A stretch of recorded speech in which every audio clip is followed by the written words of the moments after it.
On the night of December 7, 2019, 3,000 truck drivers found out their company was dead by trying to swipe a fuel card. The card said declined. Then their dispatch radios went silent. Then the trucks they were sitting in started getting repossessed at the truck stop, with the drivers still inside. By Monday morning, Celadon Group, one of the 10 largest trucking companies in North America, was filing the biggest truckload bankruptcy in American history, 2 weeks before Christmas. Celadon was not a startup. It was not a paper company. Celadon was 34 years old, listed on the New York Stock Exchange, headquartered in Indianapolis, and at its peak was running more than 11,000 trucks across the United States, Canada, and Mexico. The company moved freight for FedEx. It moved freight for Walmart. It moved freight for Conagra and MillerCoors. Its trucks were the kind of vehicles most Americans pass on the interstate every single day without thinking about. Celadon also did something most American trucking companies could not. It ran cross-border freight into Canada and into Mexico on a scale that put it among the largest carriers in North America. At its peak, the stock traded at around $27 a share. In 2018, Celadon did $762 million in revenue.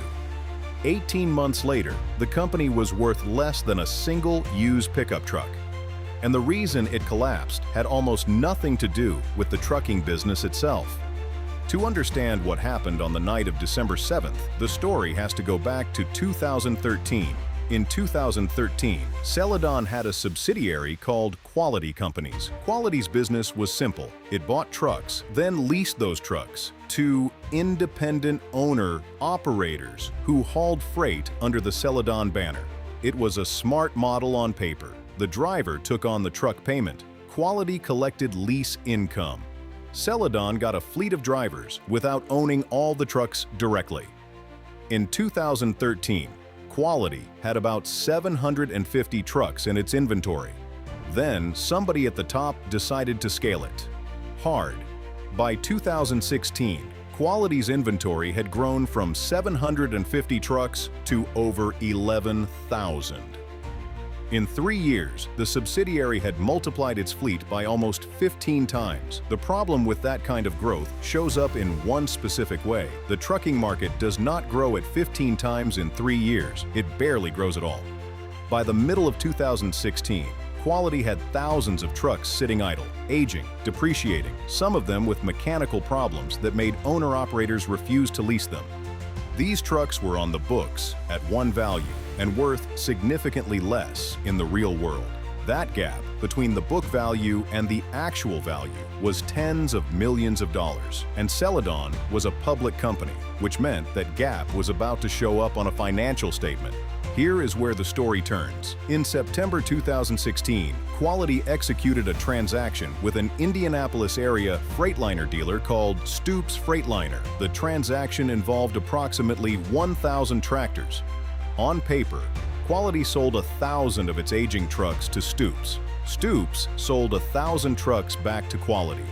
The trades were done at invoice prices that, according to federal prosecutors, were inflated well above the actual market value of the equipment. Picture it like this: 1,000 old trucks leave Quality's lot at a fictional high price. 1,000 other trucks arrive at Quality's lot at the same fictional high price. The cash effectively goes in a circle.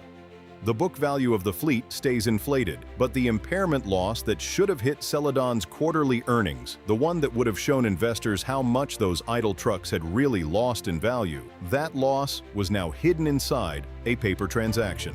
Here is why this kind of round-trip transaction is the most fragile fraud in corporate finance. It only works if every single auditor, every single board member, and every single counterparty in the transaction agrees not to ask one specific question.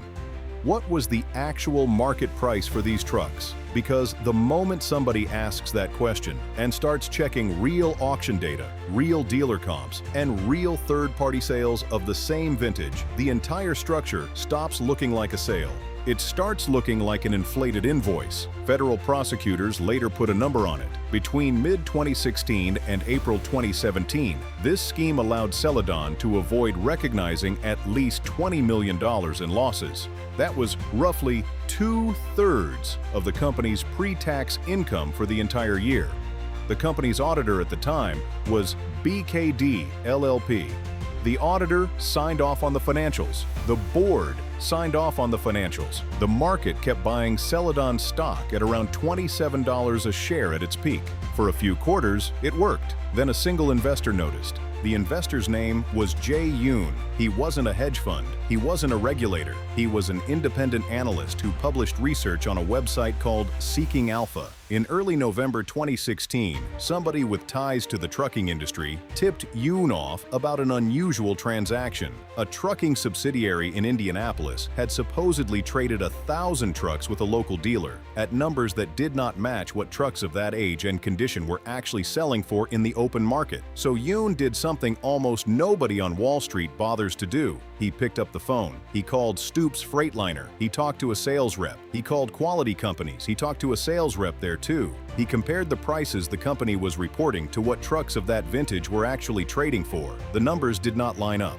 On December 7, 2016, exactly 3 years to the day before Celadon's drivers would be stranded at truck stops, Yoon published an article on Seeking Alpha titled "Celadon Group, the Smoking Gun Emerges."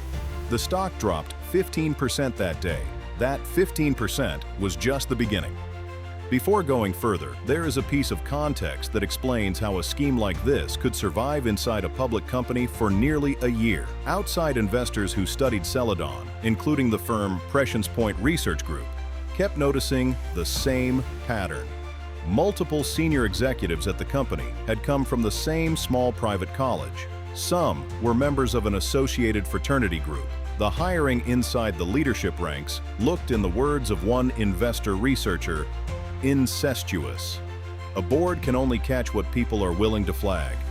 When the people running the books, the people running the subsidiary, and the people one chair down from them all came up through the same pipeline, the kind of internal friction that catches a bad transaction simply did not exist. That is not an accusation. It is an observation that the people closest to the company kept making out loud in print before anyone got indicted.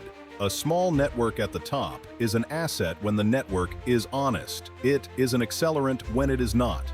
Yoon's article landed in December 2016. By the spring, the company's auditor, BKD LLP, had escalated its scrutiny of the truck transactions. On April 25th of 2017, BKD did something rare. The firm formally notified Celadon's investors that the company's financial statements for fiscal year 2016 and the next 2 quarters could no longer be relied upon. That is the corporate finance equivalent of an auditor saying, "The numbers we previously stamped are no longer valid. Do not trust them." The stock collapsed. The president of the company stepped down. A turnaround CEO named Paul Svindland was brought in to clean it up. The company started restating years of financial statements going all the way back to 2014. According to a review of the restated filings by the Indianapolis Business Journal, Celadon had likely overstated its earnings by as much as $250 million across a 3-year period. The New York Stock Exchange suspended trading on April 3, 2018. The stock was eventually delisted. In April 2019, Celadon entered into a deferred prosecution agreement with the Department of Justice. The company admitted to securities fraud. The settlement amount was $42.2 million in restitution to shareholders. The Securities and Exchange Commission filed civil charges against the former chief operating officer, the former chief financial officer, and the former president of Quality Companies. The former president of Quality Companies later pleaded out and was sentenced to time served plus a $100 special assessment. The criminal charges against the indicted former chief operating officer and chief financial officer were later dismissed by federal prosecutors with prejudice in the interest of justice after the defense alleged misconduct in the investigation. The 2 executives settled the SEC's civil charges separately, paying $50,000 each without admitting or denying the allegations. But by the time those legal questions resolved, the company itself was already gone. Celadon's 2018 was not a quiet rebuild, it was a free fall. Revenue dropped 11% year over year, down to $762 million, according to Wolf Street's analysis of the bankruptcy filing. The freight market itself entered a recession in the fourth quarter of 2018. A company carrying hidden losses inside its trucks now had open losses on its hauls. The fraud had bought the previous management team about 18 months. The market took those 18 months back, with interest. Most of the cash the company had left was earmarked for the federal restitution. By the time of the bankruptcy filing, Celadon still owed the government roughly $33 million of the $42 million it had agreed to pay, according to that same Wolf Street analysis. The actual mechanics of the December 7th collapse were brutal. On the morning of December 5th, equipment leasing companies started repossessing tractors. On December 7th, Celadon notified its biggest customers it could not deliver. FedEx pulled its loads. Walmart pulled its loads. MillerCoors and Conagra pulled their loads. The customer revenue that paid the drivers, paid the maintenance, paid the fuel, all of it disappeared inside a single business day. By the evening of December 7th, a fuel card company called Comdata cut off all of Celadon's drivers in the field. Drivers in the middle of routes, sometimes 1,000 miles from home, found out the company had collapsed when they tried to fuel up. Some of them had loads on their trailers that no longer had a customer to deliver them to. Some of them had families a day's drive away with no way to get home. A driver named Michelle Sloan told CBS News she was hours away from her first assignment when her trainer canceled the trip. She said, "I'm upset. I still have a son at home that expects Christmas." On Monday morning, December 9th, Celadon Group filed for Chapter 11 bankruptcy. 3,000 drivers were unemployed. 3,300 tractors were stranded. 10,000 trailers were sitting in lots across the country. It was the largest truckload carrier bankruptcy in U.S. history. The fuel cards declined that night because of a transaction nobody outside of Indianapolis had ever heard of, executed 3 years earlier between a trucking subsidiary and a single freightliner dealer. A round-trip swap of 1,000 trucks at inflated prices in September 2016 set a chain reaction that ended with 3,000 drivers stranded at truck stops on December 7, 2019. The trucks themselves were never the problem. The trucks were just the mechanism. The problem was a leadership group that decided, when the numbers got hard, to fix the numbers instead of the business. When the smartest move on the table is the one that makes a real loss disappear from a spreadsheet, the company's already over. The bankruptcy date is just paperwork. Competing trucking companies showed up at the Celadon lot the next morning. Some of them brought job applications. Some of them brought bus tickets home. Some of them brought food. The drivers got home. The lawyers got paid. The investors got partial restitution. The trucks are still out there, somewhere on American highways, hauling somebody else's freight.